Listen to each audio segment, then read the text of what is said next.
Hi, everyone. Welcome to EMI Professional Development Series by NTU. I'm Dr. Gina Wen-Chun Chen.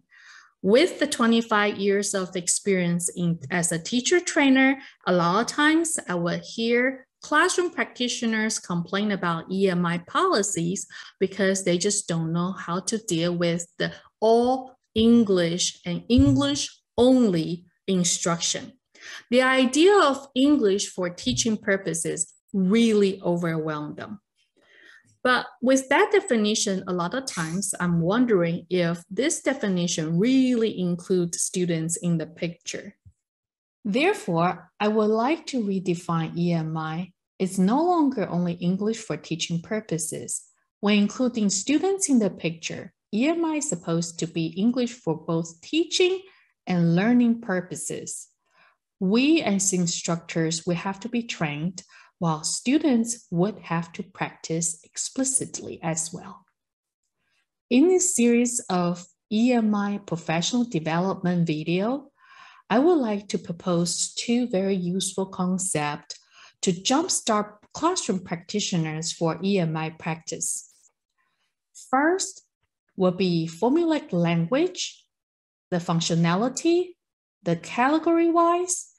The second half, I'll tackle micro-learning for EMI instructors to redesign and repackage their classroom materials. In this first episode, I'll start by introducing Formulaic Language in EMI classrooms.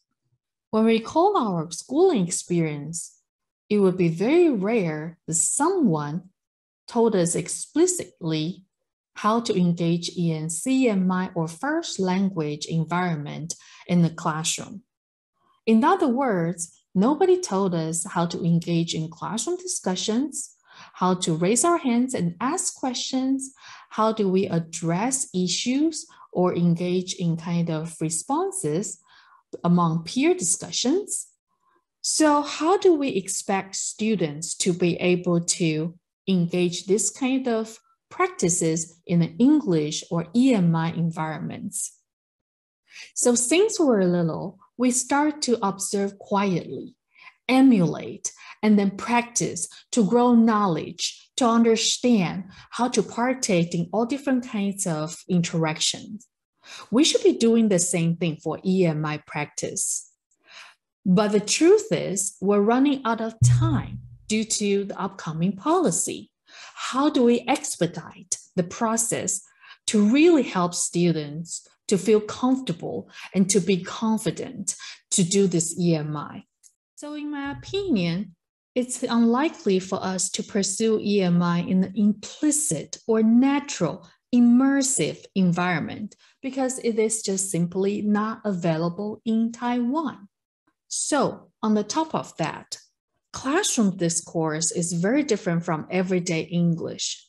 For classroom discourse, we also call it cognitive academic language proficiency, which is very different from basic interpersonal communicative skills. Of course, there's overlapping sections between the two different kinds of discourses, but there's still a sharp difference between them. EMI classroom discourse is being used for students to engage in listening, speaking, reading, and writing. For listening and speaking, we also call it oral and oral activities. Students will have to follow lectures in English, ask their questions, or answer teachers' questions by raising their hands, and also have group discussions or even do classroom presentations. For reading and writing, students, of course, we have to process the classroom materials, either books or handouts. They will also have to answer questions on the test papers and also decipher the materials presented with handwriting on the whiteboard or blackboard. For graduate students, they will have to finish their thesis or dissertation, and then also will have to read a lot of the English written materials on electronic databases.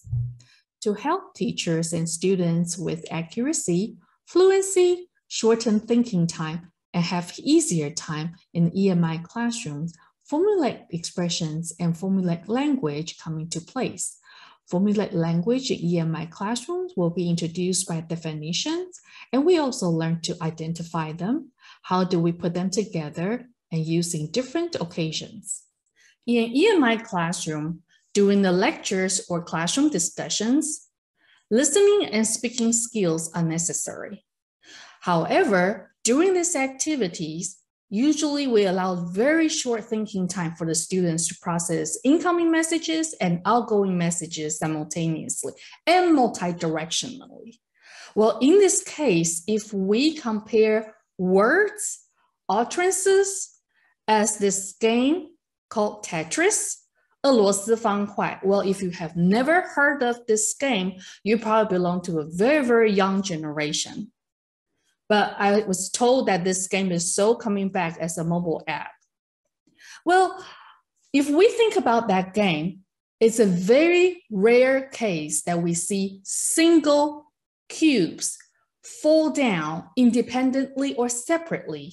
Usually the cubes come down or the boxes come down in a bunch, either in the shape of 2, 5, 3.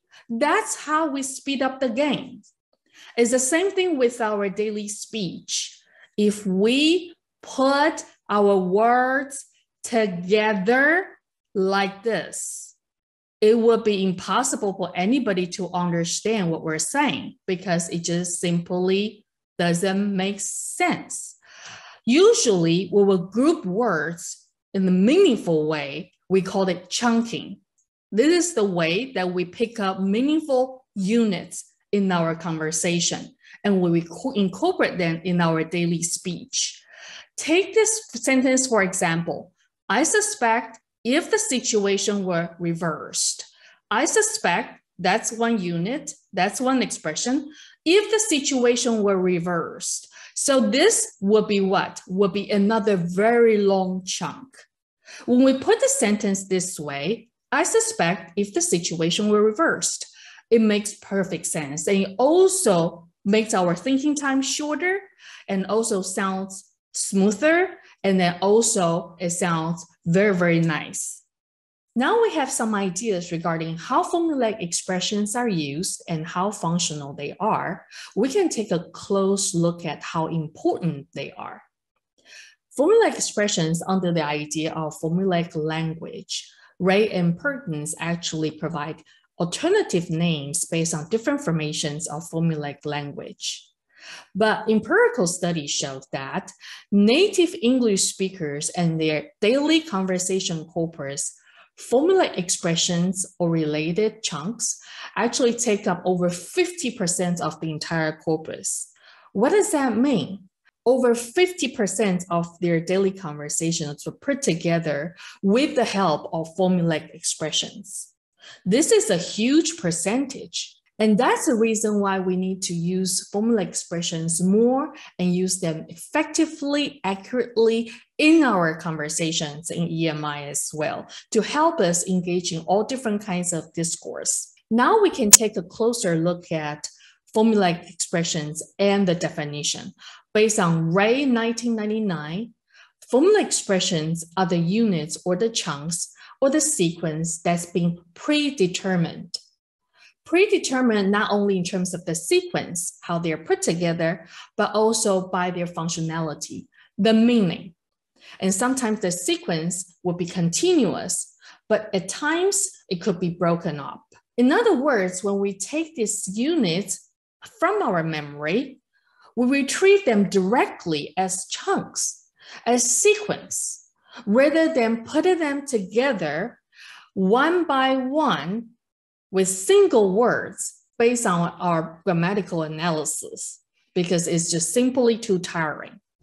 Knowing the importance of formulaic language, we can now examine from real speeches made by different people from different linguistic backgrounds. I'm presenting 3 samples from the internet, and then these 3 samples, due to the restriction from copyright issues, I'm going to invite you to use your mobile phones to scan the QR code to take you to the external footage The first example is going to be from a very famous native English-speaking instructor and his course, Justice, What's the Right Thing to Do? Between the discussion he had with his students, we'll be able to see how he incorporated Formulaic language during the process. And also, this is the QR code taking you to the external site on YouTube. In the next slides, all the speech samples is transcribed. And on this particular slides of speech transcription, we can see that all the Formulaic language is marked either in orange or in blue. The orange ones are the continuous sequences, and the blue ones are the broken up routines.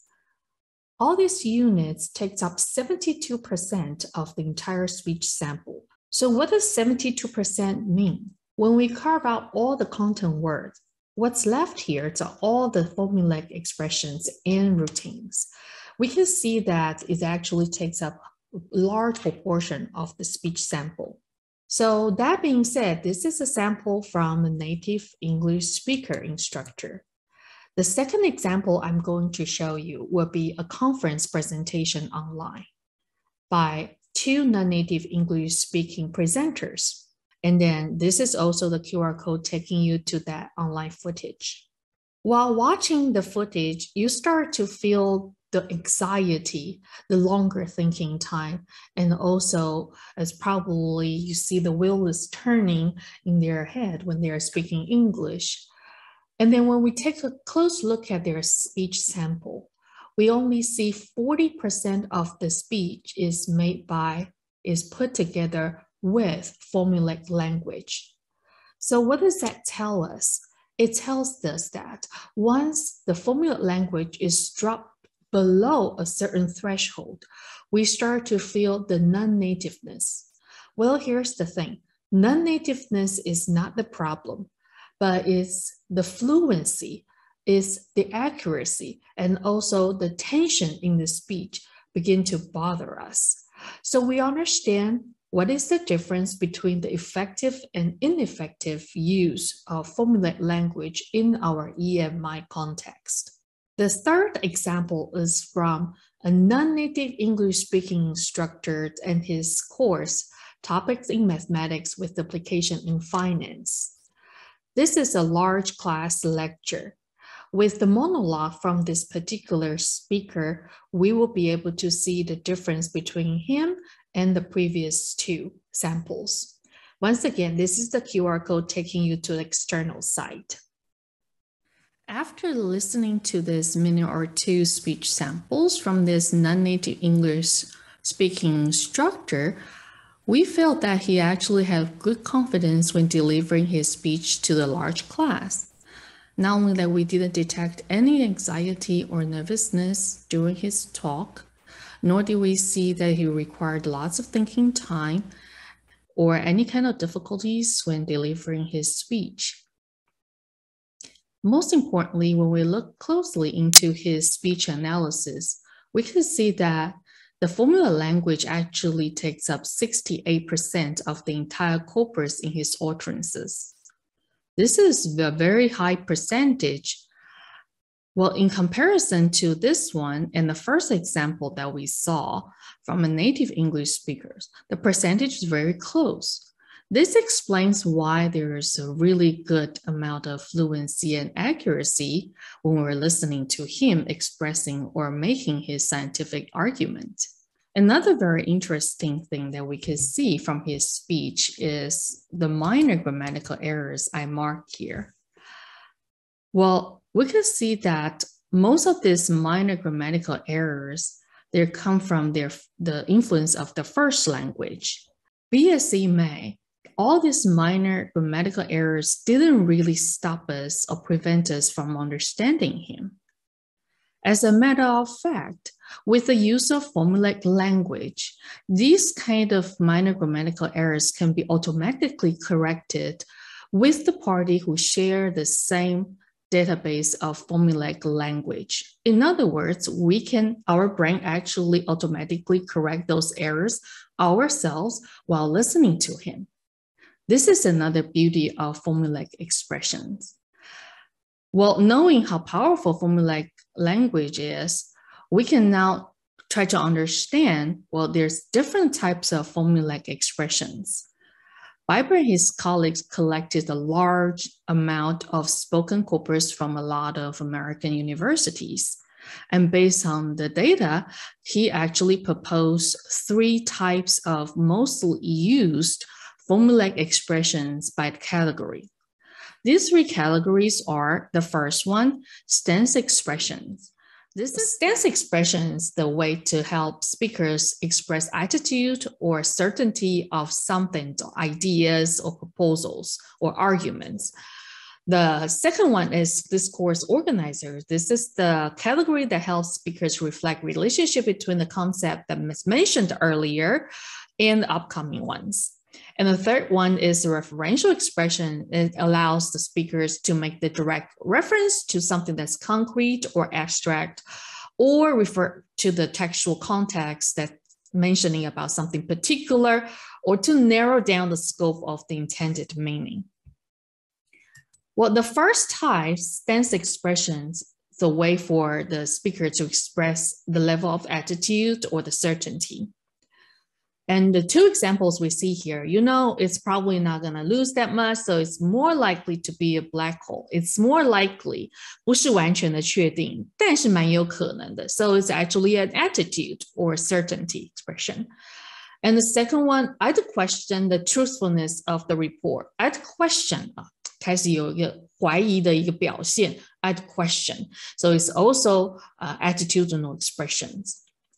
The second type, discourse organizers, it helps speakers reflect relationship between the concept mentioned in earlier utterances and upcoming ones. For example, we often use on one hand, da da da da, on the other hand, da da da da. So this is also the expressions that help reflect the relationship between 2 things, 2 situations. The second example here, I need to know what you mean by products of consciousness in relation to our rights to reject, in relation to, once again, reflecting the relationship between 2 arguments or 2 points. And the third one is referential expressions. It's like making a direct reference to something. So we can see the first examples here on the basis of the beliefs in the survey. So it's a reference to a certain situation, certain database, or certain phenomena shown in the survey. The article this week revealed the fact that that's something that's like a particular point, right? The fact that. So we can see that all these categories are very commonly used when we make scholarly or scientific arguments or explanations. But when we are in the EMI classroom, it actually takes more than 3 categories that we just introduced. Based on my observations and based on a lot of experiences, there will be the 4th category required in order to facilitate our classroom activities. So this kind of expressions, I categorize it as mediating or facilitative phrases. It's a way for us to coordinate class members, facilitate their task, or build interpersonal rapport with the students.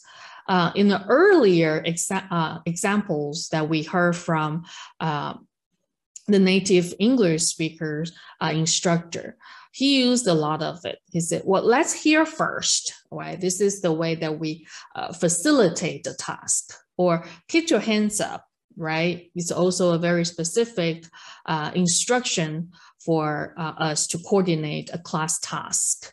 And under this particular category, a lot of times we'll try to elicit information or responses from the students, right? For example, we heard that some speakers use who would do this and who wouldn't. It's a way for us to inquire or elicit students' opinion.